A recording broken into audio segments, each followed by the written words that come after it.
What is up, guys? Welcome to the Tradition Sports Online Podcast number 6. On this lovely Tuesday night, I'm Drifter Bub, and I'm joined by my co-host and fellow Texan, Bobby the King Jr. What's up, guys? Tonight, we have a special guest host alongside us, longtime TSOer and cat apologist, Mr. Danthrax. What's going on, fellas? So we'll start it off just like we do every time. What have you guys been up to in sports gaming lately? Mr. Dan, since you're our guest host, we'll let you start it off.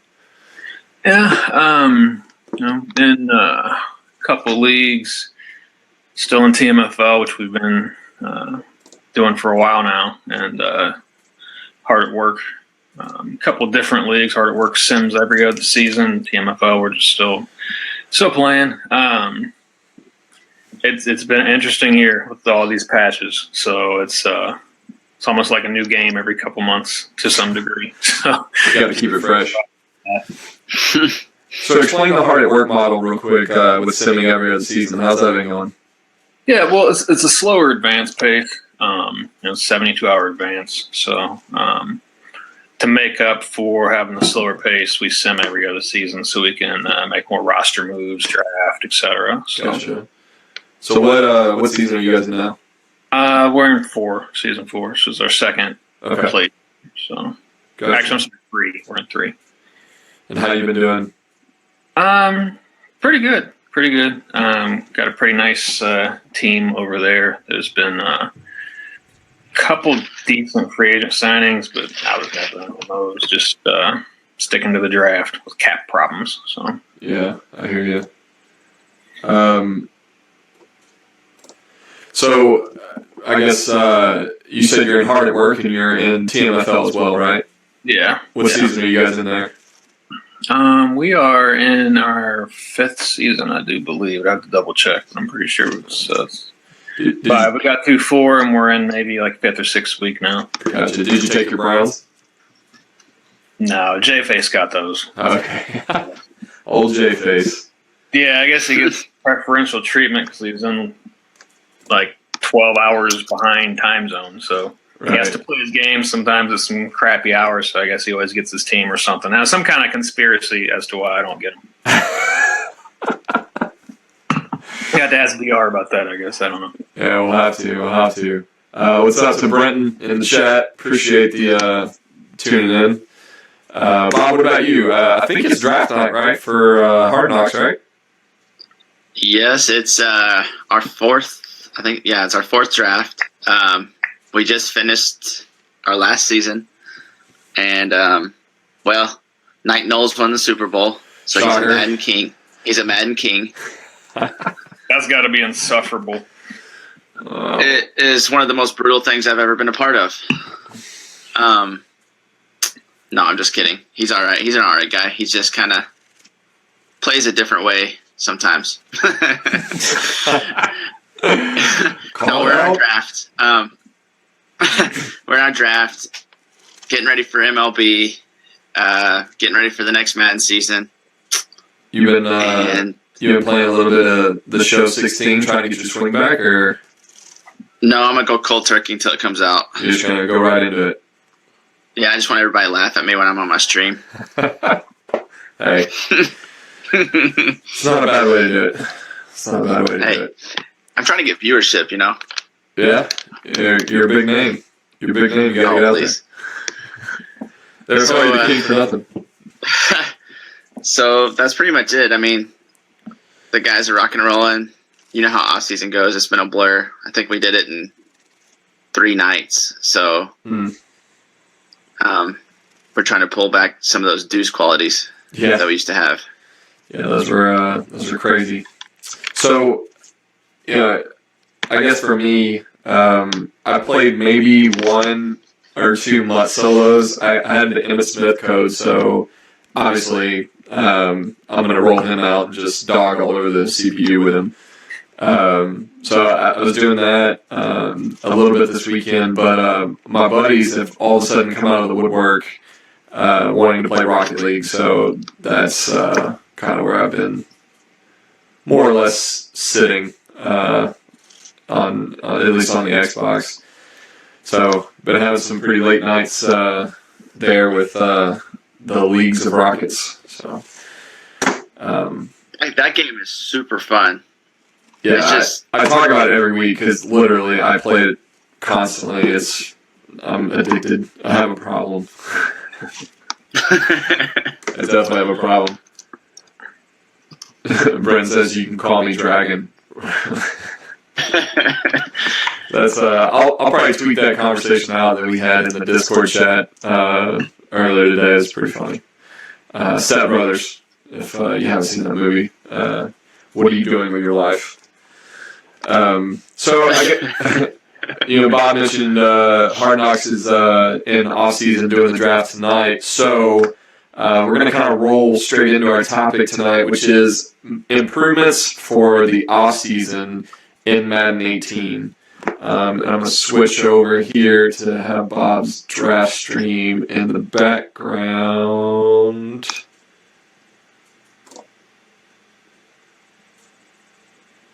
Now. Boom. And then we'll go here, and we'll get rid of that. And we're good. All right. So, I guess to start off, we're going to talk about re-signing players. So, Bob, since it's fresh on your mind,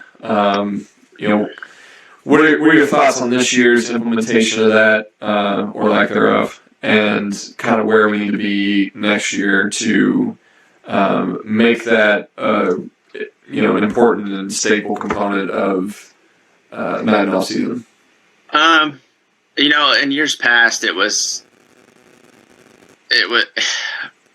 okay. So this year it's a little bit different than years past. This year it's a little bit easier to negotiate, or it's a little bit easier to throw an offer out. It's not really a negotiation, but so it's like a tender. Yeah, you would just basically say, here's my one shot at signing you. Here's what I'm going to give you, and that's it, right? So, say I offer a guy 3 years, $10 million with the $2 million bonus, and he wants more bonus money behind the scenes. He wants more bonus money, so he'll reject it, and I don't have any feedback on what he wants or what he wants to do or anything. It'll just say, I've just decided to go to free agency. Okay, so I guess the first kind of comment is the lack of negotiation, feedback. Iteration. Yeah. Mm-hmm. Yeah, stuff. What about you, Dan?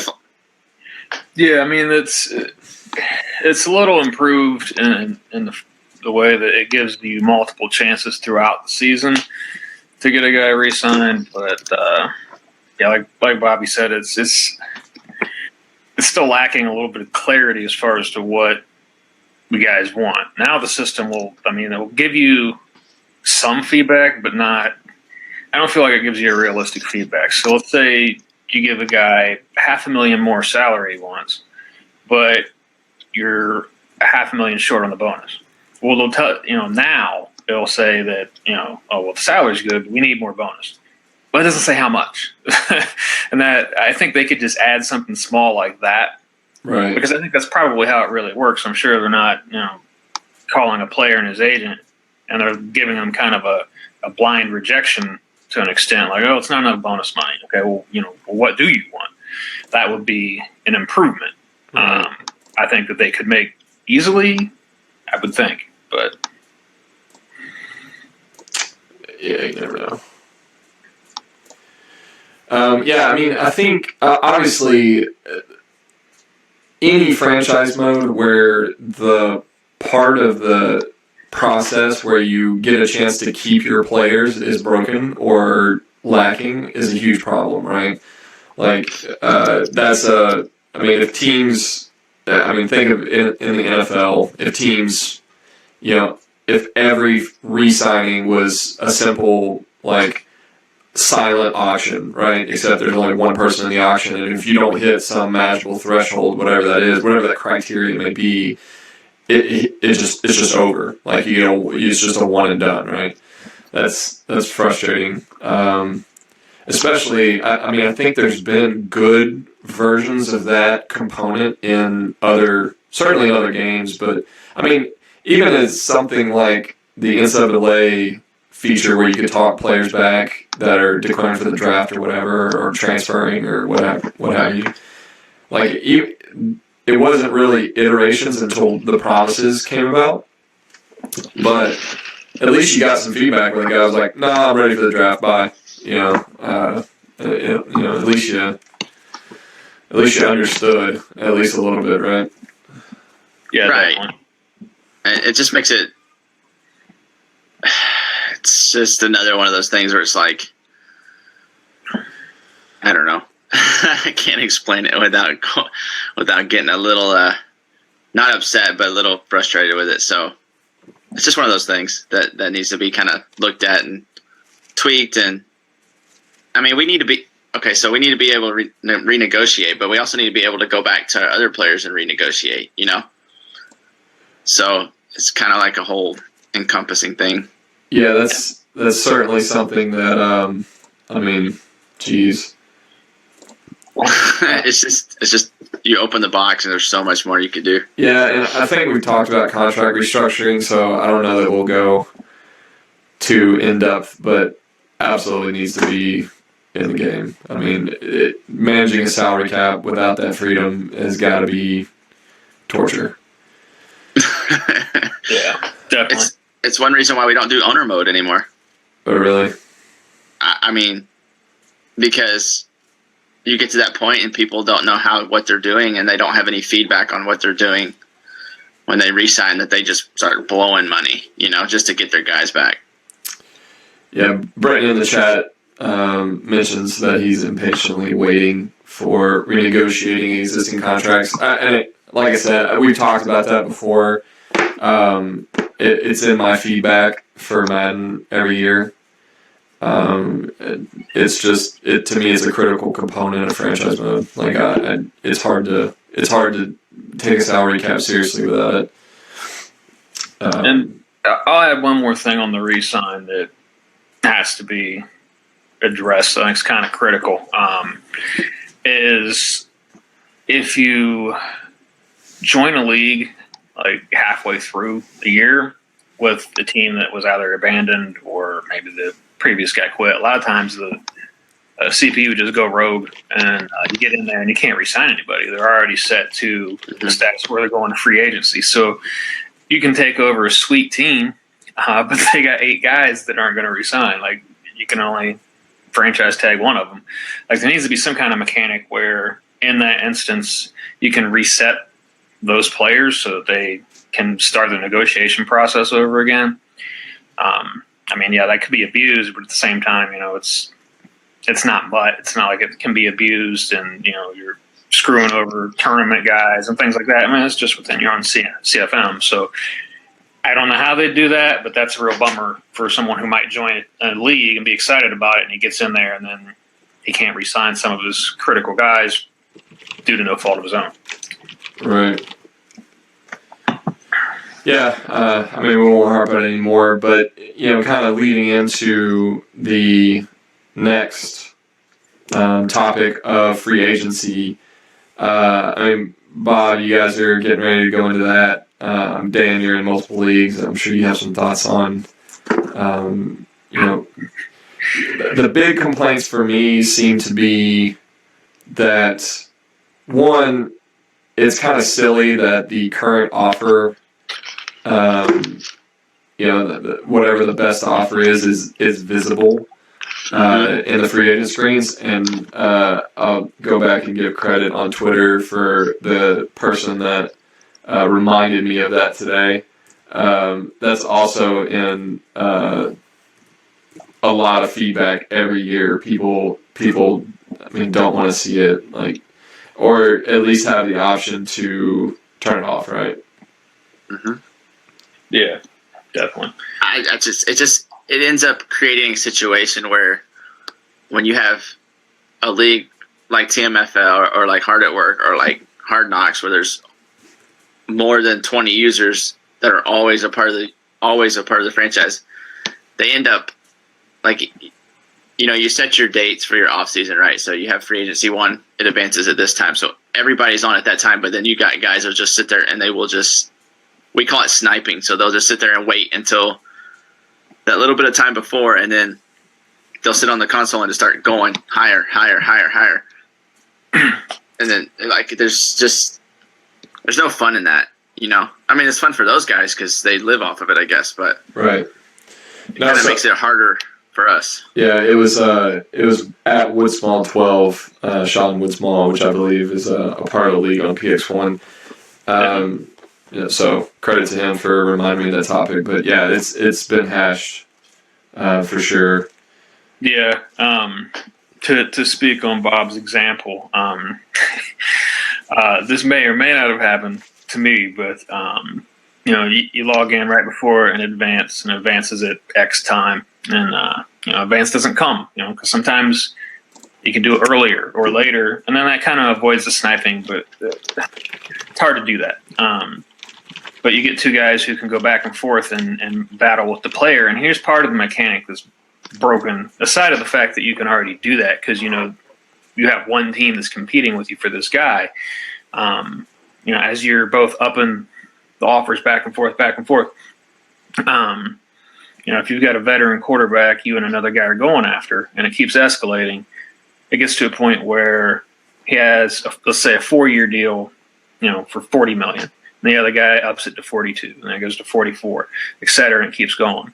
Well, eventually one of those guys is going to lose the game of chicken, and he's going to back out and clear the offer. Well, the other guy can go back now and say, how about if we do 3 years, $2 million a year, and then he gets that guy.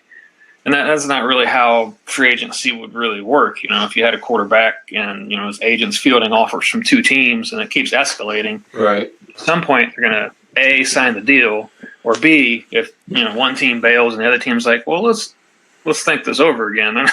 They're not going to have that. And be like, oh, okay, yeah, 12 million's fine, even though 10 minutes ago you're offering 50. That's a very broken mechanic. So that part can be very frustrating. Yeah, and there's other things too, like like you talk about, use the example of the quarterback and going back and forth, but it doesn't take any factors into what's on your team already.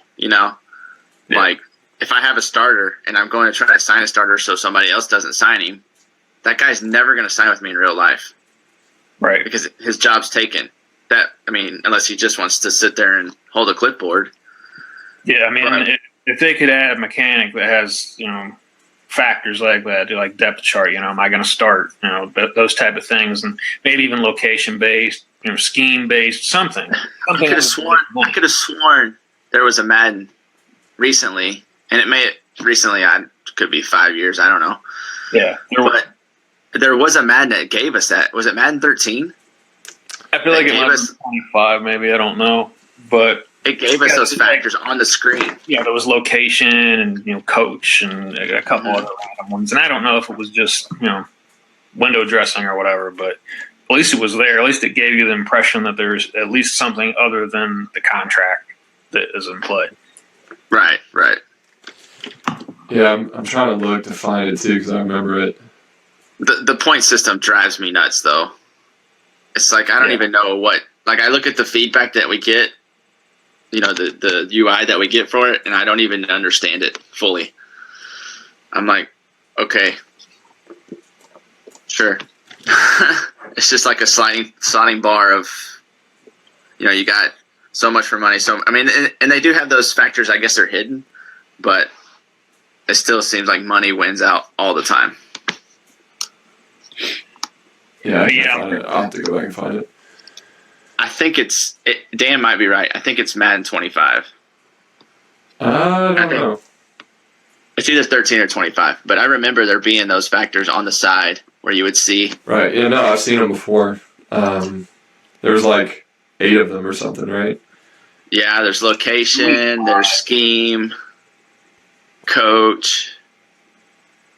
I think one was like roster, which is kind of vague, but yeah, there was at least 5 of them, I think. I don't know if it was 8, but. And then another thing that in free agency that kind of drives me nuts is, and I'm guilty of this too. Like we're all playing the same game, right? And but like we've had users where they sign Adrian Peterson for $500,000 for the season. You really think AP is going to play football for $500K? Right. Start for $500K? Are you kidding me? So how does that happen? Like, if nobody bids on the guy, you can go in and literally bid a 1 year $500K contract, and nobody bids because of the regression model behind the player. So they hit 29, they regress a little bit, which he's not terrible, but he's not the overpowered Adrian Peterson real life, you know? Sure. So he regresses a little bit, and then these guys come in and they're like, okay, well, nobody signed him after first free agency, or nobody bid on him, so I'll go in and bid on him, and I'll pay him $500K, and he'll have like the lowest point total for the bid, but nobody's bid on him, so he'll take the money in the contract. Okay. So I guess you're suggesting that the alternative be that there's some minimum threshold based on overall or years in the league or even the player's individual like legacy score. Like if they're going to put that up that there, would be a good one too. yeah, no, that's a good it's idea. based off one person's accomplished, you know. Then Right. I mean, Sanders isn't going to sign for $700,000 just to play one more season. it'd be like the Cowboys cutting Romo, and then the Texans signing him for $500,000. Right. He would never do that. Never. Ryan mentions in the chat that it was Madden 25, so confirmed. Cool deal. Confirmed. I knew it was recent. I knew it wasn't too far away. So, I mean, do you think that issue fixes? I mean, between that and the issue previously we were talking about, where you can kind of pull back your offer and set it at some previous lower point after other users get pulled, lose the game of chicken, so to speak. I mean, do you feel like those two are the biggest issues regarding free agency this year, or does anything else need to be fixed? Yeah, and I would definitely say those two, and the one that I would mentioned with the players taking dirt cheap deals just to get a paycheck, which wouldn't happen in real life, but in Madden it works that way. So, and I imagine an easy way, the one where you can pull back. I wonder if an easy way to fix it is to say, like, once you set this contract, you can't just pull it back. You know what I mean? Right. Yeah, like you can withdraw it completely, exactly. which is fine. But if you go back and offer again, it goes right back to that old number that you offered the first time. Right. And to go with that, one other thing that I'd thought of was, sort of like the old pitches with NCAA. If you kept giving a guy a pitch he didn't care about and you kept beating him over the head with it, eventually you get that little red, pissed off looking football face, and the guy would not be interested in coming to your school anymore. Maybe they could do something like that with the contracts, where if it's a battle, like let's say an elite player gets out there, 2 or 3 teams come down to the last bidders, and it keeps escalating a little. At some point, if you've offered the guy 15 different contracts, that should start to be a negative more than a positive. So I don't know if that would impact a bidding war for a big name, but if they have a certain number of times you can offer some type of deal and it can't go below the one you started with, cash wise, other than just pulling it completely, I think that would fix it. Now, whether that's doable or not, I don't know. But that's I think what we're talking about really is, look, if I withdraw a contract that I offer a player, there is very little chance he's going to renegotiate with me at all, right? I just pulled back a commitment that we were negotiating. I had an offer on the table, and then I picked it up and ripped it apart. So I think whether it's holdouts that need to be added or player AI that says, hey, I'm not interested in you because of XYZ factors like Madden 25, one of those being trust or negotiating faith or whatever, I think that solves that issue, right? And then if you put the minimum thresholds in based on whatever, legacy score, age, overall, whatever you figure it to be, that gives you some medium in between there where someone can't come back in and sign for $500K. You can't pull an offer off the table and then go back and offer 98% less and still get in because no other users are involved, right? Right. Yeah, definitely. Appreciate everybody leaving comments in the chat. Ryan Height, thanks for tuning in. Michael Joseph, appreciate you stopping by. You say that bidding can be more adjustment. What do you mean by that? If you want to clarify for me, I'd like to address that. So I think, is there anything else I wanted to hit in free agency here? I don't think so. Do you think? Okay, so do you think when you bid and they like say we have hidden factors or the factors that we talked about, and like you nail a bunch of them, do you think they should automatically sign with you instead of giving anybody else a chance? Because they do that. Say it one more time. Sorry, I missed it. No, it's fine. Do you okay? So like we have the location, the coach, the scheme. Say we have all those factors hidden, either hidden or shown. Sure. And you nail it, right? The guy's like, "Oh yeah, I've always wanted to play for this team. I like the roster. It's my position. I like the coach. Blah blah blah." And you give him the contract that he's pretty close to wanting or wanting. Should you be able to sign him right away? I think so. I think so too. I mean, it's like they fly him in all the time and they never leave. Yeah, agree. I think. I think that happens all the time in real life, right? I think players get the deal they're absolutely looking for with a team in a situation they want to be a part of, and they just do it. Yeah, because let's be honest, beforehand, before even free agency hits, they kind of know exactly where they want to visit, right? Yeah, exactly. Keller blog in the chat, by the way. So Ryan brings up a good point that free agency during the season has some sort of logic, right, where players do or don't sign. So I'm not sure why that's seemingly completely removed during offseason. Does it have it during the season? He's saying it does.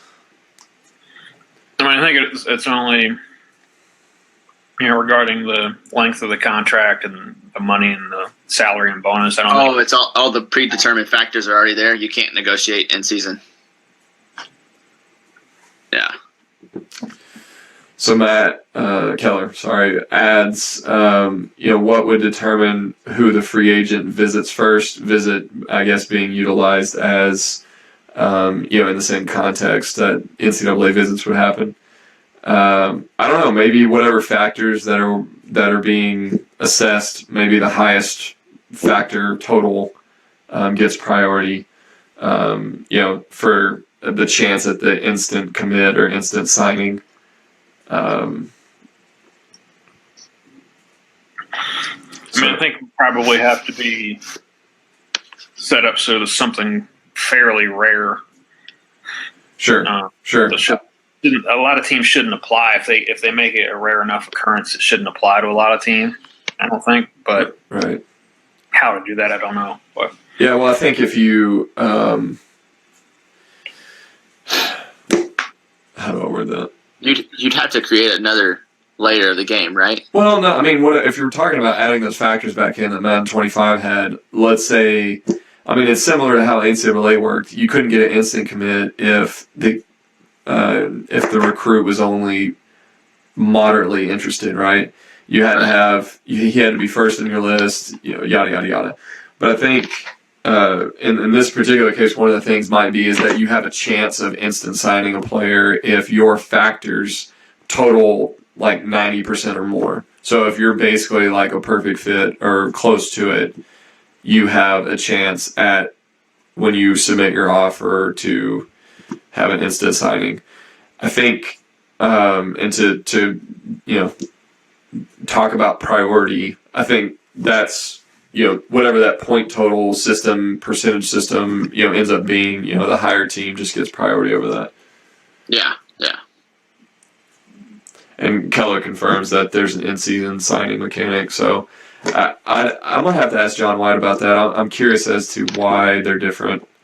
I'm sure there's a reason for it, and maybe they did it to prevent an issue, particularly in user leagues. But we can ask.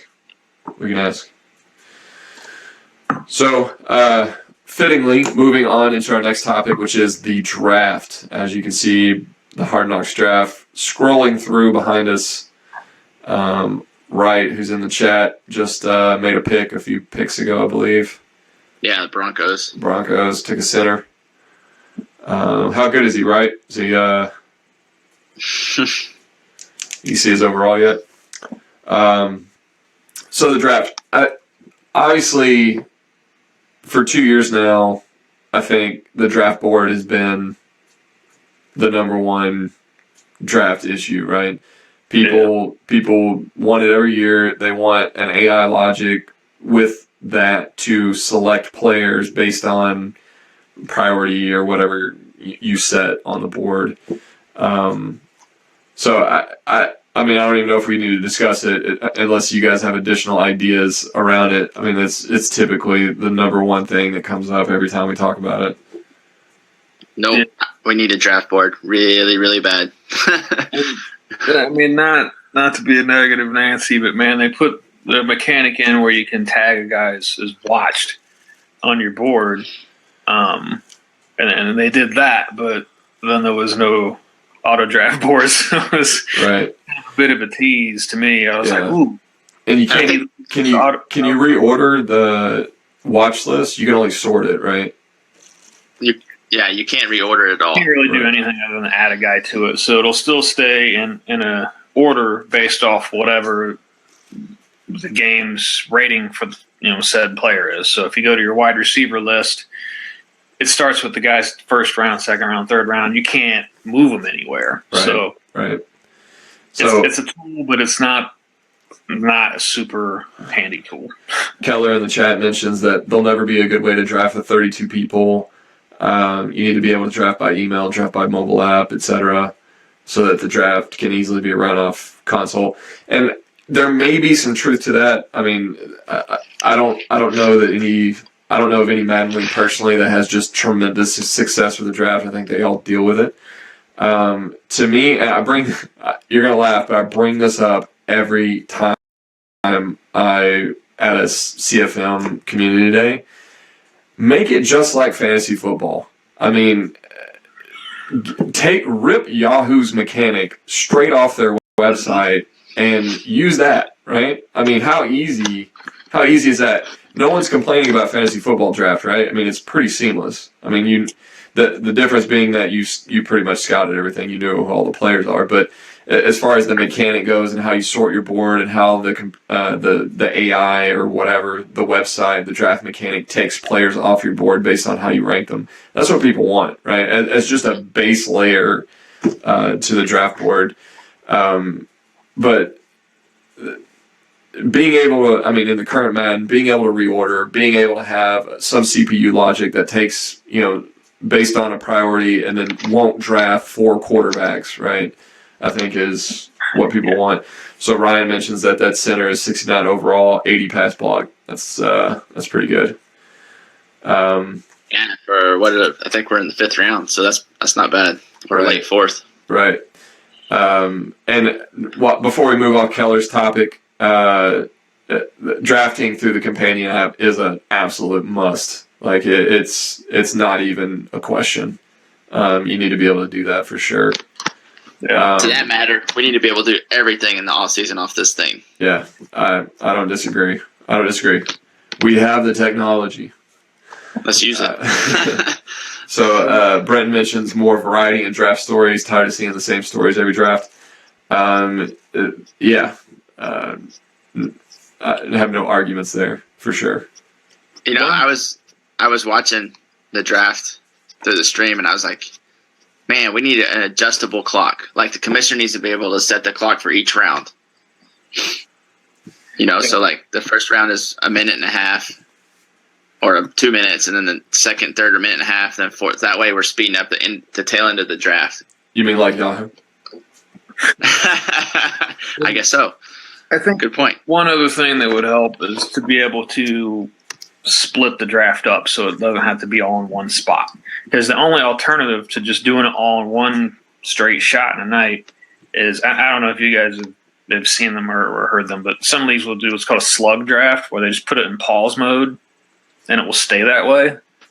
So, one guy picks, the next guy's up. It's infinite clock. So that can shave some time off, but an hour or two out of when it actually starts, if you're lucky. I mean, it helped us in Hall. We did that in hard work, and it helped a little, but it's not good enough. Like, if we could break it up into 2 bricks, and then you pick, which day. So if you do, like we do at TSO, we'll do a poll, and guys will vote on which day. Well, if you can't make Saturday, you can make Sunday. At least you get part of the draft. Mm-hmm. If your league picks a Saturday, you can't make it, you got nothing. So, if you break it up into 2 days, that would probably lessen that a little.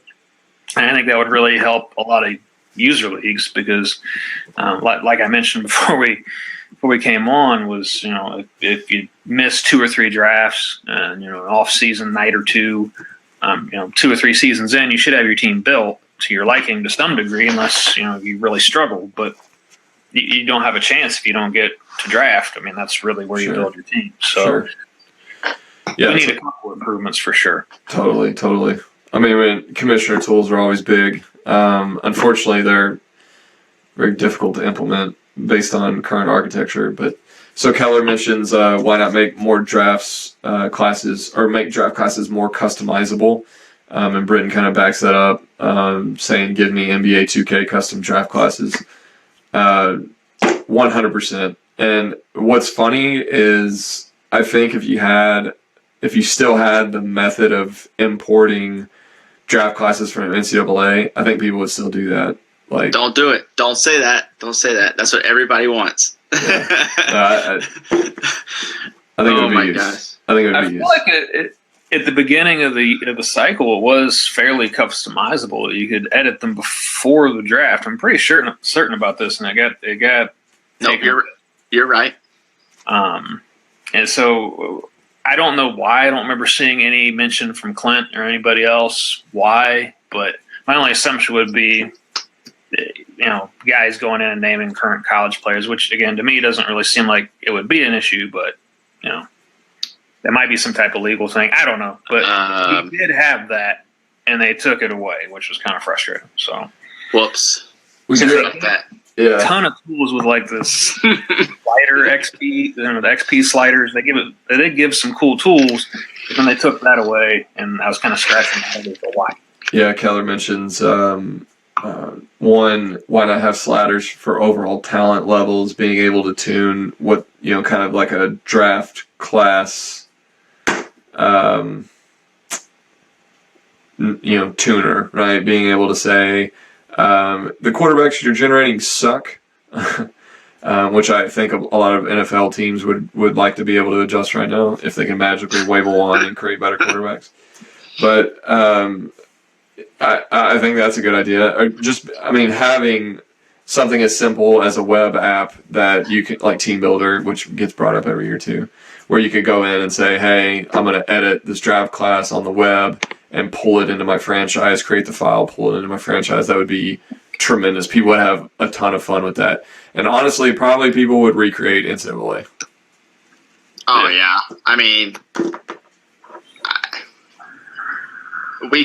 that's the best thing we did, was we created draft class, like half of the draft classes. We would take like top 50 players that we thought for each. Okay, so like our first draft, we had Dalvin Cook. We had 5 quarterbacks, 5 running back. We went down the list. And we patched them up with the players that were in the game through Google Docs. So we cross-referenced them, and then we created them. And that's been the most fun, is to play with those guys, like Malik Jefferson. I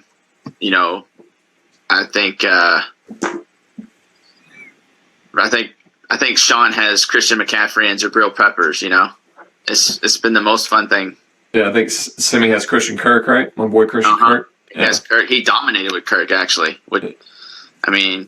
Yeah, I think next year Kirk's going to come out early, obviously, and you're going to see a combine freak. That dude's crazy. And like Fournette's in the game. I mean, it just ties in all that stuff that we always did, anyways. Is he sitting out weeks, Leonard Fournette, weeks on weeks because he broke a nail? No, Mustang's trying to trade him. He can't get anybody for a taker. Really? And like Knowles just traded for Lamar Jackson, who has 68 injury, so he's going to turn around and get hurt. So I mean, we had some fun with it. Yeah, it's cool. I think it's got to be easier, right? You guys are going above and beyond to make that happen. Mm-hmm. Britton says Patrick Mahomes going to be a stud. Dude, I don't know. I can't trust any quarterback that comes out of an air raid anymore. And I know Cliff's offense is a little less air raid, a little more spread. I'm out. I'm out. Not top 10. Not top 10. Not first round. Yeah. So a couple other topics I wanted to hit got brought up on Twitter by both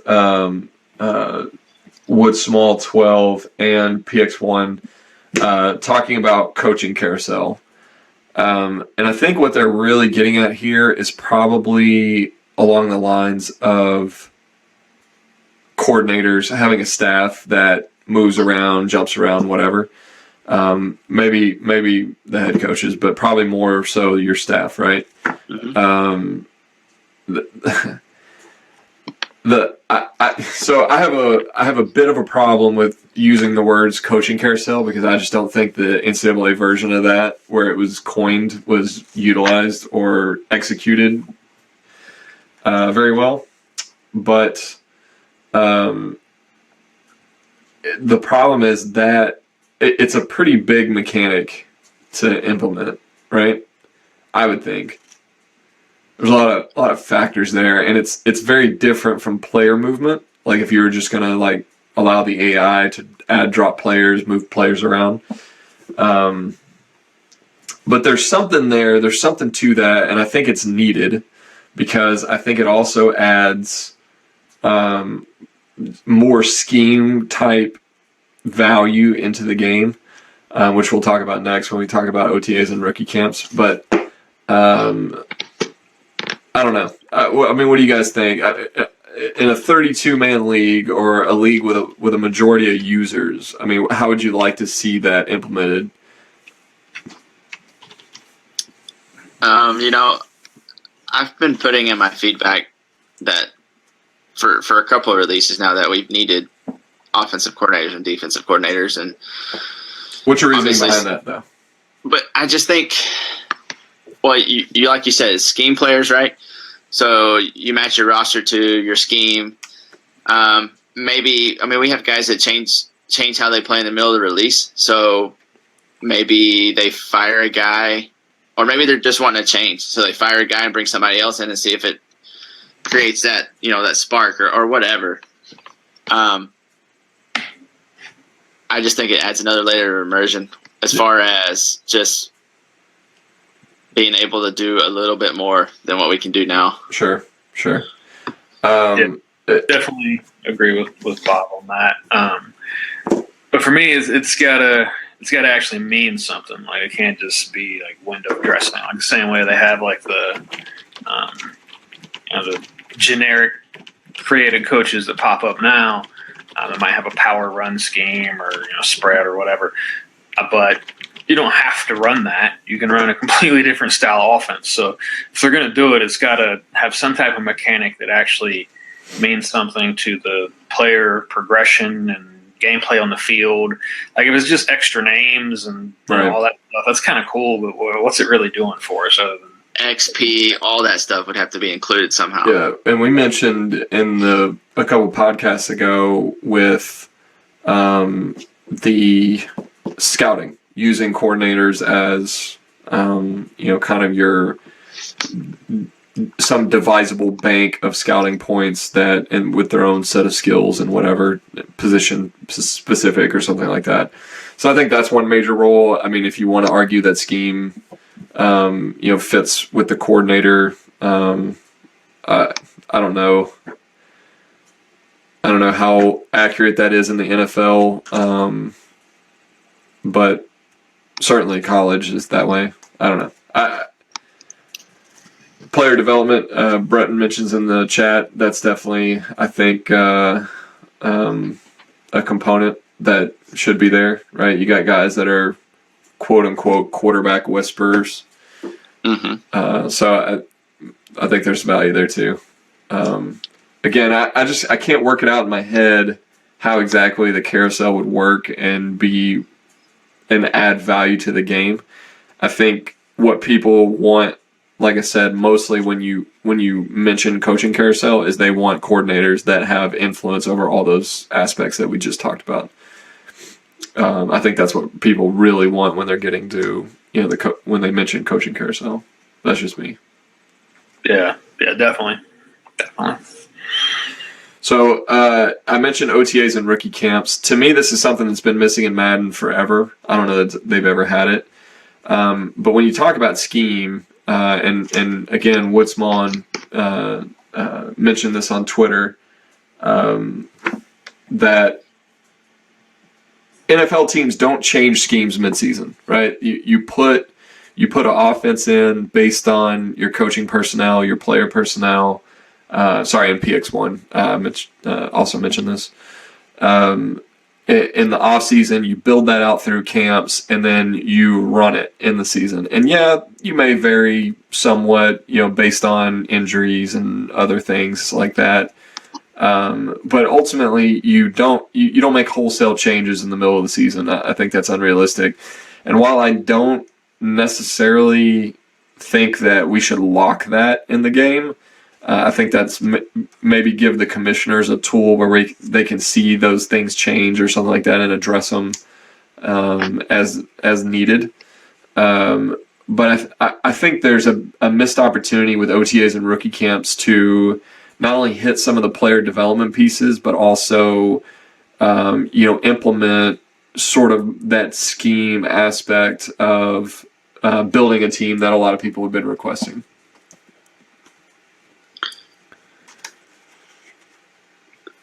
So I'm trying to think how I would look at it, because, okay, so you got OTAs. I mean, I think it's missing. Totally agree. But the problem is once you get done with the draft, everybody wants to play week 1. Even preseason now gets simmed. So would you make that a mechanic or something in the game where like the next stage after draft, you just kind of put in what you want them to do, and then it just sims through it? Yeah, I think you could do that. I think a lot of people, though, they want to get to week 1 because they want to play with the new players, right? Maybe that's what it is. And OTAs and specifically rookie camps, I think give you that opportunity to do that. Allow you to bounce in with rookies, do some 7-on-7s or individual drills with the rookies for maybe a chance at a initial progression based on how you do in those drills. I could see that. Or maybe it's a boost to soft skills or something like that, but awareness and things like that. And then obviously OTAs is where kind of, even if maybe there's a practice mode in that stage, but that's when you're selecting your playbooks and all those other things, and you're setting depth charts and all that sort of stuff, right? And we've talked about it before. Maybe that's the opportunity within that to actually find the quote-unquote gym players, Yeah. Yeah. Oh, yeah. The undrafted free agents. Yeah, I totally forgot about that. Yeah, I think that's a huge component, right? So you build out your rookie camp with undrafted free agents, and I don't know, maybe you cut down based on your roster size after that, but give you a chance to run some scrimmages, practices, whatever, and then make those decisions. And then obviously OTAs, you have a big team, and you can allow people to make different decisions based on who made it through rookie camp, who they're bringing in. I think there's there's I guess opportunity to build some immersion around that and get people excited about going through the offseason, getting through the draft, and then actually adding value to the undrafted free agent process. And maybe having, like Bob said, an opportunity to find a gem, or recognize your guy's a bust and maybe have to sign a veteran free agent or something like that to start on top of him. Absolutely, just another layer. We just need more layers. So those are the topics I had. You guys think of anything else that we missed? I mean, I'm sure we'll touch base on it, but you got preseason, right? So I think you just need to include like the undrafted free agents. You should be able to go in, and it's just like regular free agency should be. Sometimes they decide to play for less somewhere closer to home or whatever. Yeah. I think your preseason free agents should be the same way. I think all those mechanics should all be the same way instead of different here, different there. Sure. And that eliminates some of the legwork for like leagues to do waiver drafts. Yeah.